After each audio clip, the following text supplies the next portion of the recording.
شروع اللہ کے نام سے جو بڑا مہربان نہایت رحم والا ہے۔ طاسیم میم، یہ کتاب روشن کی آیتیں ہیں۔ اے محمد صلی اللہ علیہ وآلہ وسلم، ہم تمہیں موسیٰ اور فرعون کے کچھ حالات مومن لوگوں کے سنانے کے لیے صحیح صحیح سناتے ہیں کہ فرعون نے ملک میں سر اٹھا رکھا تھا اور وہاں کے باشندوں کو گروہ گروہ بنا رکھا تھا۔ ان میں سے ایک گروہ کو یہاں تک کمزور کر دیا تھا کہ ان کے بیٹوں کو ذبح کر ڈالتا اور ان کی لڑکیوں کو زندہ رہنے دیتا۔ بے شک وہ مفسدوں میں تھا، اور ہم چاہتے تھے کہ جو لوگ ملک میں کمزور کر دیے گئے ہیں ان پر احسان کریں اور ان کو پیشوا بنائیں اور انہیں ملک کا وارث کریں، اور ملک میں ان کو قدرت دیں، اور فرعون اور حامان اور ان کے لشکر کو وہ چیزیں دکھا دیں جس سے وہ ڈرتے تھے۔ اور ہم نے موسیٰ کی ماں کی طرف وحی بھیجی کہ اس کو دودھ پلاؤ، جب تم کو اس کے بارے میں کچھ خوف پیدا ہو تو اسے دریا میں ڈال دینا، اور نہ تو خوف کرنا اور نہ رنج کرنا، ہم اس کو تمہارے پاس واپس پہنچا دیں گے اور پھر اسے پیغمبر بنا دیں گے۔ تو فرعون کے لوگوں نے اس کو اٹھا لیا، اس لیے کہ نتیجہ یہ ہونا تھا کہ وہ ان کا دشمن اور ان کے لیے موجب غم ہو۔ بے شک فرعون اور حامان اور ان کے لشکر چوک گئے۔ اور فرعون کی بیوی نے کہا کہ یہ میری اور تمہاری دونوں کی آنکھوں کی ٹھنڈک ہے، اس کو قتل نہ کرنا، شاید یہ ہمیں فائدہ پہنچائے یا ہم اسے بیٹا بنا لیں۔ اور وہ انجام سے بے خبر تھے۔ اور موسیٰ کی ماں کا دل بے قرار ہو گیا، اگر ہم ان کے دل کو مضبوط نہ کر دیتے تو قریب تھا کہ وہ اس غصے کو ظاہر کر دیں۔ غرض یہ تھی کہ وہ مومنوں میں رہیں۔ اور اس کی بہن سے کہا کہ اس کے پیچھے پیچھے چلی جا، تو وہ اسے دور سے دیکھتی رہی، اور ان لوگوں کو کچھ خبر نہ تھی، اور ہم نے پہلے ہی سے اس پر دائیوں کے دودھ حرام کر دیے تھے۔ تو موسیٰ کی بہن نے کہا کہ میں تمہیں ایسے گھر والے بتاؤں کہ تمہارے لیے اس بچے کو پالیں اور اس کی خیر خواہی سے پرورش کریں۔ تو ہم نے اس طریق سے ان کو ان کی ماں کے پاس واپس پہنچا دیا تاکہ ان کی آنکھیں ٹھنڈی ہوں اور وہ غم نہ کھائیں اور معلوم کریں کہ اللہ کا وعدہ سچا ہے، لیکن یہ اکثر نہیں جانتے۔ اور جب موسیٰ جوانی کو پہنچے اور پھر پورا جوان ہو گئے تو ہم نے ان کو حکمت اور علم عنایت کیا، اور ہم نیکوکاروں کو ایسا ہی بدلہ دیا کرتے ہیں۔ اور وہ ایسے وقت شہر میں داخل ہوئے کہ وہاں کے باشندے بے خبر ہو رہے تھے، تو دیکھا کہ وہاں دو شخص لڑ رہے تھے، ایک تو موسیٰ کی قوم کا ہے اور دوسرا ان کے دشمنوں میں سے۔ تو جو شخص ان کی قوم میں سے تھا اس نے دوسرے شخص کے مقابلے میں جو موسیٰ کے دشمنوں میں سے تھا مدد طلب کی، تو انہوں نے اس کو مکہ مارا اور اس کا کام تمام کر دیا۔ کہنے لگے کہ یہ کام تو اغواء شیطان سے ہوا، بے شک وہ انسان کا دشمن اور صریح بہکانے والا ہے۔ بولے کہ اے پروردگار، میں نے اپنے آپ پر ظلم کیا، تو مجھے بخش دے۔ تو اللہ نے ان کو بخش دیا، بے شک وہ بخشنے والا مہربان ہے۔ کہنے لگے کہ اے پروردگار، تو نے جو مجھ پر مہربانی فرمائی ہے، میں آئندہ کبھی گناہ گار کا مددگار نہ بنوں۔ الغرض صبح کے وقت شہر میں ڈرتے ڈرتے داخل ہوئے کہ دیکھیں کیا ہوتا ہے، تو ناگہاں وہی شخص جس نے کل ان سے مدد مانگی تھی پھر ان کو پکار رہا ہے۔ موسیٰ نے اس سے کہا کہ تو صریح گمراہی میں ہے۔ جب موسیٰ نے ارادہ کیا کہ اس شخص کو جو ان دونوں کا دشمن تھا پکڑ لیں، تو وہ یعنی موسیٰ کی قوم کا آدمی بول اٹھا کہ جس طرح تم نے کل ایک شخص کو مار ڈالا تھا اسی طرح چاہتے ہو کہ مجھے بھی مار ڈالو۔ تم تو یہی چاہتے ہو کہ ملک میں ظلم و ستم کرتے پھرو، اور یہ نہیں چاہتے کہ نیکوکاروں میں ہو۔ اور ایک شخص شہر کی پرلی طرف سے دوڑتا ہوا آیا اور بولا کہ موسیٰ شہر کے رئیس تمہارے بارے میں صلاحیں کرتے ہیں کہ تم کو مار ڈالیں، سو تم یہاں سے نکل جاؤ، میں تمہارا خیر خواہ ہوں۔ موسیٰ وہاں سے ڈرتے ڈرتے نکل کھڑے ہوئے کہ دیکھیں کیا ہوتا ہے، اور دعا کرنے لگے کہ اے پروردگار، مجھے ظالم لوگوں سے نجات دے۔ اور جب مدین کی طرف رخ کیا تو کہنے لگے امید ہے کہ میرا پروردگار مجھے سیدھا رستہ بتائے۔ اور جب مدین کے پانی کے مقام پر پہنچے تو دیکھا کہ وہاں لوگ جمع ہو رہے اور اپنے چار پایوں کو پانی پلا رہے ہیں، اور ان کے ایک طرف دو عورتیں اپنی بکریوں کو روکے کھڑی ہیں۔ موسیٰ نے ان سے کہا تمہارا کیا کام ہے؟ وہ بولی کہ جب تک چرواہے اپنے چار پایوں کو لے نہ جائیں ہم پانی نہیں پلا سکتے، اور ہمارے والد بڑی عمر کے بوڑھے ہیں۔ تو موسیٰ نے ان کے لیے بکریوں کو پانی پلا دیا، پھر سائے کی طرف چلے گئے اور کہنے لگے کہ پروردگار، میں اس کا محتاج ہوں کہ تو مجھ پر اپنی نعمت نازل فرمائے۔ تھوڑی دیر کے بعد ان میں سے ایک عورت جو شرماتی اور لجاتی چلی آئی تھی موسیٰ کے پاس آئی اور کہنے لگی کہ تم کو میرے والد بلاتے ہیں کہ تم نے جو ہمارے لیے پانی پلایا تھا اس کی تم کو اجرت دیں۔ جب وہ ان کے پاس آئے اور ان سے اپنا ماجرا بیان کیا تو انہوں نے کہا کہ کچھ خوف نہ کرو، تم ظالم لوگوں سے بچ آئے ہو۔ ایک لڑکی بولی کہ ابا ان کو نوکر رکھ لیجئے، کیونکہ بہت بہتر نوکر جو آپ رکھیں وہ ہے جو توانا اور امانت دار ہو۔ انہوں نے موسیٰ سے کہا کہ میں چاہتا ہوں اپنی ان 2 بیٹیوں میں سے ایک کو تم سے بیاہ دوں، اس عہد پر کہ تم 8 برس میری خدمت کرو، اور اگر 10 سال پورے کر دو تو وہ تمہاری طرف سے احسان ہے، اور میں تم پر تکلیف ڈالنی نہیں چاہتا، تم مجھے انشاءاللہ نیک لوگوں میں پاؤ گے۔ موسیٰ نے کہا کہ مجھ میں اور آپ میں یہ عہد پختہ ہوا، میں جون سی مدت چاہوں پوری کر دوں، پھر مجھ پر کوئی زیادتی نہ ہو، اور ہم جو معاہدہ کرتے ہیں اللہ اس کا گواہ ہے۔ جب موسیٰ نے مدت پوری کر دی اور اپنے گھر کے لوگوں کو لے کر چلے تو طور کی طرف سے آگ دکھائی دی، تو اپنے گھر والوں سے کہنے لگے کہ تم یہاں ٹھہرو، مجھے آگ نظر آئی ہے، شاید میں وہاں سے رستے کا کچھ پتہ لاؤں یا آگ کا انگارہ لے آؤں تاکہ تم تاپو۔ جب اس کے پاس پہنچے تو میدان کے دائیں کنارے سے ایک مبارک جگہ میں ایک درخت میں سے آواز آئی کہ موسیٰ میں تو خدائے رب العالمین ہوں، اور یہ کہ اپنی لاٹھی ڈال دو۔ جب دیکھا کہ وہ حرکت کر رہی ہے گویا سانپ ہے تو پیٹھ پھیر کر چل دیے اور پیچھے مڑ کر بھی نہ دیکھا۔ ہم نے کہا کہ موسیٰ آگے آؤ اور ڈرو مت، تم امن پانے والوں میں ہو۔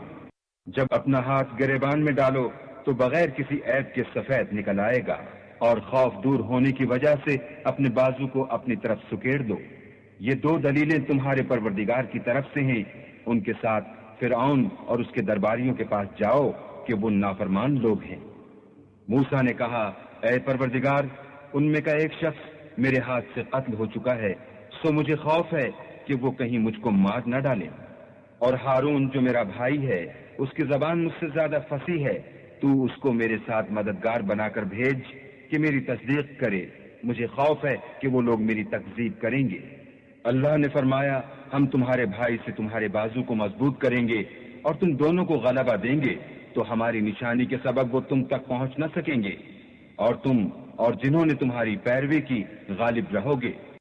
اور جب موسیٰ ان کے پاس ہماری کھلی نشانیاں لے کر آئے تو وہ کہنے لگے کہ یہ تو جادو ہے جو اس نے بنا کھڑا کیا ہے، اور یہ باتیں ہم نے اپنے اگلے باپ دادا میں تو کبھی سنی نہیں۔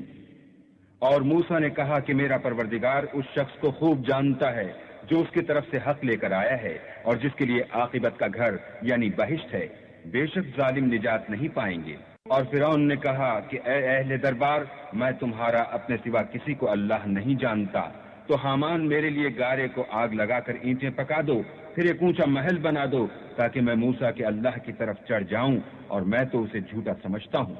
اور وہ اور اس کے لشکر ملک میں ناحق مغرور ہو رہے تھے اور خیال کرتے تھے کہ وہ ہماری طرف لوٹ کر نہیں آئیں گے، تو ہم نے ان کو اور ان کے لشکروں کو پکڑ لیا اور دریا میں ڈال دیا، سو دیکھ لو کہ ظالموں کا کیسا انجام ہوا۔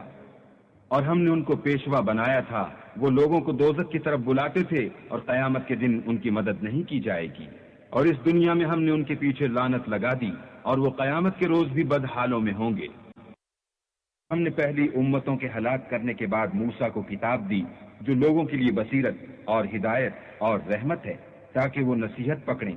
اور جب ہم نے موسیٰ کی طرف حکم بھیجا تو تم طور کی غرب کی طرف نہیں تھے اور نہ اس واقعے کے دیکھنے والوں میں تھے، لیکن ہم نے موسیٰ کے بعد کئی امتوں کو پیدا کیا، پھر ان پر مدت طویل گزر گئی، اور نہ تم مدین والوں میں رہنے والے تھے کہ ان کو ہماری آیتیں پڑھ پڑھ کر سناتے تھے، ہاں ہم ہی تو پیغمبر بھیجنے والے تھے۔ اور نہ تم اس وقت جب کہ ہم نے موسیٰ کو آواز دی طور کے کنارے تھے، بلکہ تمہارا بھیجا جانا تمہارے پروردگار کی رحمت ہے تاکہ تم ان لوگوں کو جن کے پاس تم سے پہلے کوئی ہدایت کرنے والا نہیں آیا ہدایت کرو تاکہ وہ نصیحت پکڑیں۔ اور اے پیغمبر، ہم نے تم کو اس لیے بھیجا ہے کہ ایسا نہ ہو کہ اگر ان اعمال کے سبب جو ان کے ہاتھ آگے بھیج چکے ہیں ان پر کوئی مصیبت واقع ہو تو یہ کہنے لگے کہ اے پروردگار، تو نے ہماری طرف کوئی پیغمبر کیوں نہ بھیجا کہ ہم تیری آیتوں کی پیروی کرتے اور ایمان لانے والوں میں ہوتے۔ پھر جب ان کے پاس ہماری طرف سے حق آ پہنچا تو کہنے لگے کہ جیسی نشانیاں موسیٰ کو ملی تھی ویسی اس کو کیوں نہیں ملی؟ کیا جو نشانیاں پہلے موسیٰ کو دی گئی تھی انہوں نے ان سے کفر نہیں کیا؟ کہنے لگے کہ دونوں جادوگر ہیں ایک دوسرے کے موافق، اور بولے کہ ہم سب سے منکر ہیں۔ کہہ دو کہ اگر سچے ہو تو تم اللہ کے پاس سے کوئی اور کتاب لے آؤ جو ان دونوں کتابوں سے بڑھ کر ہدایت کرنے والی ہو، تاکہ میں بھی اسی کی پیروی کروں۔ پھر اگر یہ تمہاری بات قبول نہ کریں تو جان لو کہ یہ صرف اپنی خواہشوں کی پیروی کرتے ہیں، اور اس سے زیادہ کون گمراہ ہوگا جو اللہ کی ہدایت کو چھوڑ کر اپنی خواہش کے پیچھے چلے۔ بے شک اللہ ظالم لوگوں کو ہدایت نہیں دیتا۔ اور ہم پے در پے ان لوگوں کے پاس ہدایت کی باتیں بھیجتے رہے ہیں تاکہ نصیحت پکڑیں۔ جن لوگوں کو ہم نے اس سے پہلے کتاب دی تھی وہ اس پر ایمان لے آتے ہیں، اور جب قرآن ان کو پڑھ کر سنایا جاتا ہے تو کہتے ہیں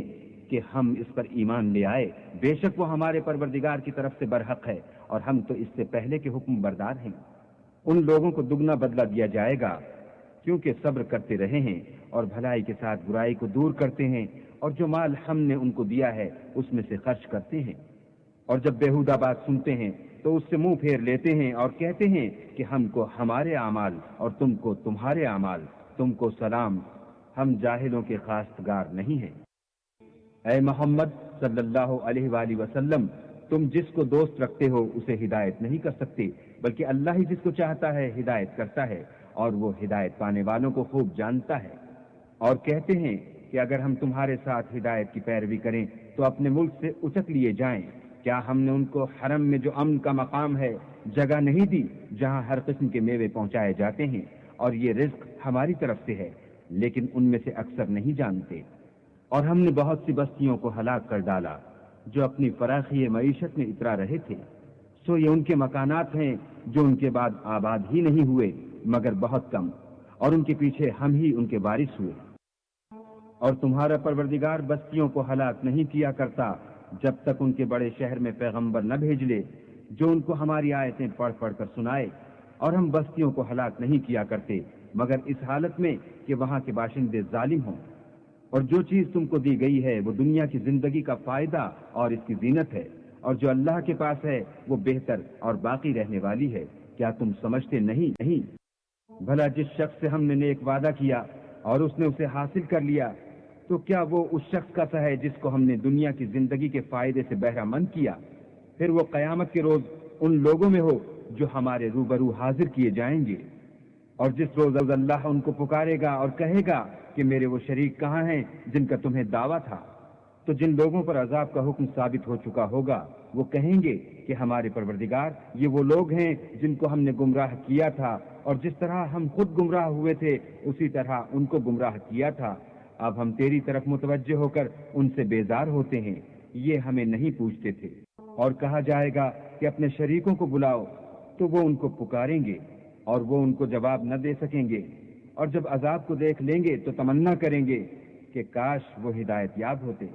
اور جس روز اللہ ان کو پکارے گا اور کہے گا کہ تم نے پیغمبروں کو کیا جواب دیا، تو وہ اس روز خبروں سے اندھے ہو جائیں گے اور آپس میں کچھ بھی پوچھ نہ سکیں گے۔ لیکن جس نے توبہ کی اور ایمان لایا اور عمل نیک کیے تو امید ہے کہ وہ نجات پانے والوں میں ہو۔ اور تمہارا پروردگار جو چاہتا ہے پیدا کرتا ہے اور جسے چاہتا ہے برگزیدہ کر لیتا ہے، ان کو اس کا اختیار نہیں ہے۔ یہ جو شرک کرتے ہیں اللہ اس سے پاک و بالا تر ہے، اور ان کے سینے جو کچھ مخفی کرتے اور جو یہ ظاہر کرتے ہیں تمہارا پروردگار اس کو جانتا ہے۔ اور وہی اللہ ہے، اس کے سوا کوئی معبود نہیں، دنیا اور آخرت میں اسی کی تعریف ہے اور اسی کا حکم، اور اسی کی طرف تم لوٹائے جاؤ گے۔ کہو بھلا دیکھو تو اگر اللہ تم پر ہمیشہ قیامت کے دن تک رات کی تاریکی کیے رہے تو اللہ کے سوا کون معبود ہے جو تم کو روشنی لا دے؟ تو کیا تم سنتے نہیں؟ کہو تو بھلا دیکھو تو اگر اللہ تم پر ہمیشہ قیامت تک دن کیے رہے تو اللہ کے سوا کون معبود ہے کہ تم کو رات لا دے جس میں تم آرام کرو؟ تو کیا تم دیکھتے نہیں؟ اور اس نے اپنی رحمت سے تمہارے لیے رات کو اور دن کو بنایا تاکہ تم اس میں آرام کرو اور اس میں اس کا فضل تلاش کرو اور تاکہ شکر کرو۔ اور جس دن وہ ان کو پکارے گا اور کہے گا کہ میرے وہ شریک جن کا تمہیں دعویٰ تھا کہاں ہیں، اور ہم ہر ایک امت میں سے گواہ نکال لیں گے، پھر کہیں گے کہ اپنی دلیل پیش کرو، تو وہ جان لیں گے کہ سچ بات اللہ کی ہے اور جو کچھ وہ افترا کیا کرتے تھے ان سے جاتا رہے گا۔ قارون موسیٰ کی قوم میں سے تھا اور ان پر تعدی کرتا تھا، اور ہم نے اس کو اتنے خزانے دیے تھے کہ ان کی کنجیاں ایک طاقتور جماعت کو اٹھانی مشکل ہوتی۔ جب اس سے اس کی قوم نے کہا کہ اترائیے مت، کہ اللہ اترانے والوں کو پسند نہیں کرتا، اور جو مال تم کو اللہ نے عطا فرمایا ہے اس سے آخرت کی بھلائی طلب کیجیے اور دنیا سے اپنا حصہ نہ بھلائیے، اور جیسی اللہ نے تم سے بھلائی کی ہے ویسی تم بھی لوگوں سے بھلائی کرو، اور ملک میں طالب فساد نہ ہو، کیونکہ اللہ فساد کرنے والوں کو دوست نہیں رکھتا۔ بولا کہ یہ مال مجھے میری دانش کے زور سے ملا ہے، کیا اس کو معلوم نہیں کہ اللہ نے اس سے پہلے بہت سی امتیں جو اس سے قوت میں بڑھ کر اور جمعیت میں بیشتر تھیں ہلاک کر ڈالی ہیں، اور گناہ گاروں سے ان کے گناہوں کے بارے میں پوچھا نہیں جائے گا۔ تو ایک روز قارون بڑی آرائش اور ٹھاٹھ سے اپنی قوم کے سامنے نکلا۔ جو لوگ دنیا کی زندگی کے طالب تھے کہنے لگے کہ جیسا مال و متاع قارون کو ملا ہے کاش ایسا ہی ہمیں بھی ملے، وہ تو بڑا ہی صاحب نصیب ہے۔ اور جن لوگوں کو علم دیا گیا تھا وہ کہنے لگے کہ تم پر افسوس، مومنوں اور نیکوکاروں کے لیے جو ثواب اللہ کے ہاں تیار ہے وہ کہیں بہتر ہے، اور وہ صرف صبر کرنے والوں ہی کو ملے گا۔ بس ہم نے قارون کو اور اس کے گھر کو زمین میں دھسا دیا تو اللہ کے سوا کوئی جماعت اس کی مددگار نہ ہو سکی اور نہ وہ بدلہ لے سکا۔ اور وہ لوگ جو کل اس کے رتبے کی تمنا کرتے تھے صبح کو کہنے لگے ہائے شامت، اللہ ہی تو اپنے بندوں میں سے جس کے لیے چاہتا ہے رزق فراخ کر دیتا ہے اور جس کے لیے چاہتا ہے تنگ کر دیتا ہے۔ اگر اللہ ہم پر احسان نہ کرتا تو ہمیں بھی دھسا دیتا۔ ہائے خرابی، کافر نجات نہیں پا سکتے۔ وہ جو آخرت کا گھر ہے ہم نے اسے ان لوگوں کے لیے تیار کر رکھا ہے جو ملک میں ظلم اور فساد کا ارادہ نہیں رکھتے، اور انجام نیک تو پرہیزگاروں ہی کا ہے۔ جو شخص نیکی لے کر آئے گا اس کے لیے اس سے بہتر صلہ موجود ہے، اور جو برائی لائے گا تو جن لوگوں نے برے کام کیے ان کو بدلہ بھی اسی طرح کا ملے گا جس طرح کے وہ کام کرتے تھے۔ اے پیغمبر صلی اللہ علیہ وآلہ وسلم، جس اللہ نے تم پر قرآن کے احکام کو فرض کیا ہے وہ تمہیں باز گشت کی جگہ لوٹا دے گا۔ کہہ دو کہ میرا پروردگار اس شخص کو بھی خوب جانتا ہے جو ہدایت لے کر آیا اور اس کو بھی جو صریح گمراہی میں ہے۔ اور تمہیں امید نہ تھی کہ تم پر یہ کتاب نازل کی جائے گی مگر تمہارے پروردگار کی مہربانی سے نازل ہوئی، تو تم ہرگز کافروں کے مددگار نہ ہونا۔ اور وہ تمہیں اللہ کی آیتوں کی تبلیغ سے بعد اس کے کہ وہ تم پر نازل ہو چکی ہیں روک نہ دیں، اور اپنے پروردگار کو پکارتے رہو اور مشرکوں میں ہرگز نہ ہو جیو، اور اللہ کے ساتھ کسی اور کو معبود سمجھ کر نہ پکارنا، اس کے سوا کوئی معبود نہیں، اس کی ذات پاک کے سوا ہر چیز فنا ہونے والی ہے، اس کا حکم ہے اور اسی کی طرف تم لوٹ کر جاؤ گے۔